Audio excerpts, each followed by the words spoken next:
النهارده كان عندنا السوق بتاعنا، وجبنا شويه طلبات عشان نفرزها لشهر رمضان الكريم ان شاء الله. هنفرز مع بعض السبانخ دلوقتي جميله وطريه، ودي بسله وده كرنب هنفرزه مع بعض، وده خضره وده كرنبيت وده جزر. هنخلل مع بعض الكرنبيت والجزر وهنفرز البسله بالجزر. السلام عليكم ورحمة الله وبركاته. اللهم صلي وسلم وبارك عليك يا حبيبي يا رسول الله. ازيكم يا حبايبي يا حلوين، عاملين ايه؟ يا رب تكونوا بخير. النهاردة جايلكم بفيديو جديد ويوم جديد وروتين جديد ان شاء الله. الفيديو هيعجبكم، وما تنسوناش باللايك والشير والاشتراك وتفعيل زر الجرس عشان يوصلكم مننا كل جديد. احنا كده جبت الطماطم ديت، طماطم رخيصة اول يومين دولت. هنغسلها مع بعض، هنغسلها ونحطها هنا في الحلة كده. في ناس بتخرطها، انا مش بخرطها. هغسلها وارجع لكم تاني. دي طبعا معانا الطماطم احنا غسلناها وجبناها عشان نحطها على النار ونعملها صلصة. وبكده يا حبايبي حطينا الطماطم على النار بتاعتنا اهي. هنهدي عليها ونسيبها تستوي مع نفسها كده، انا مش مستعجلين عليها.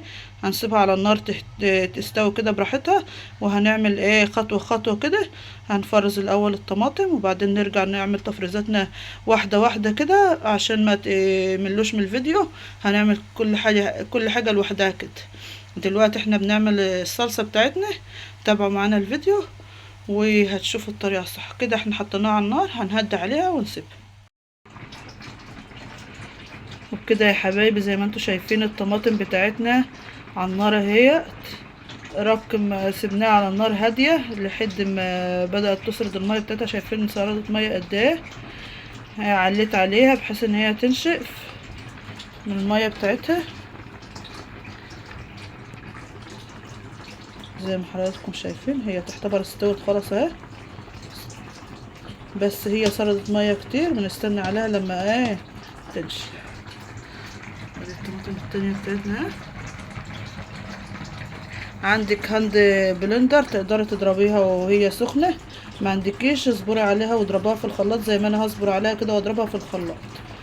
احنا كده دلوقتي كده في المرحله بقى هنسيبها لحد ما تشرب الميه بتاعتها ديت، وهنسيب شويه صغننين بس فيها بحيث ان احنا نضربها في الخلاط. طبعا معانا الفيديو ما تنسوناش في كده يا حبايبي. شايفين الطماطم بعد ما استوت كده استوت كده، خلصناها خلاص. هنخلطها في الخلاط بقى. لو عندك هاند بلندر تقدري تعملي بيه، لو ما عندكيش زي كده هنضرب في الخلاط الطماطم وبعدين نصفيها في المصفى. تابعوا معانا الفيديو وان شاء الله هتلاقوا مننا كل جديد.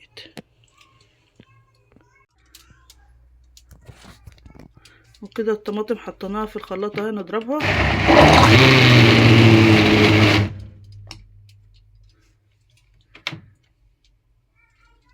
هنضربها ونرجع لكم تاني. كده الطماطم بتاعتنا بعد ما ضربناها في الخلاط هنعبيها بقى. كل واحد يعبيها على قد احتياجاته، في علبة، في برطمان، في كيسة. كل كيسة على قد طبخ. كل واحدة طبعا عارفة هي بتطبخ ايه والمقدار اللي بتحطه ايه. بعد كده احنا بنعبي.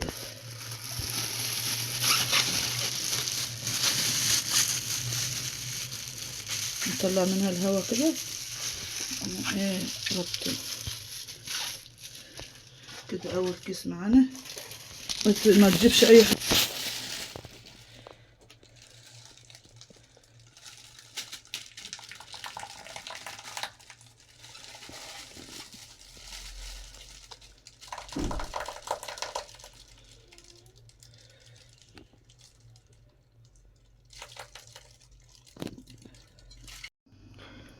ودي الكمية اللي احنا عملناها النهاردة في الصلصة.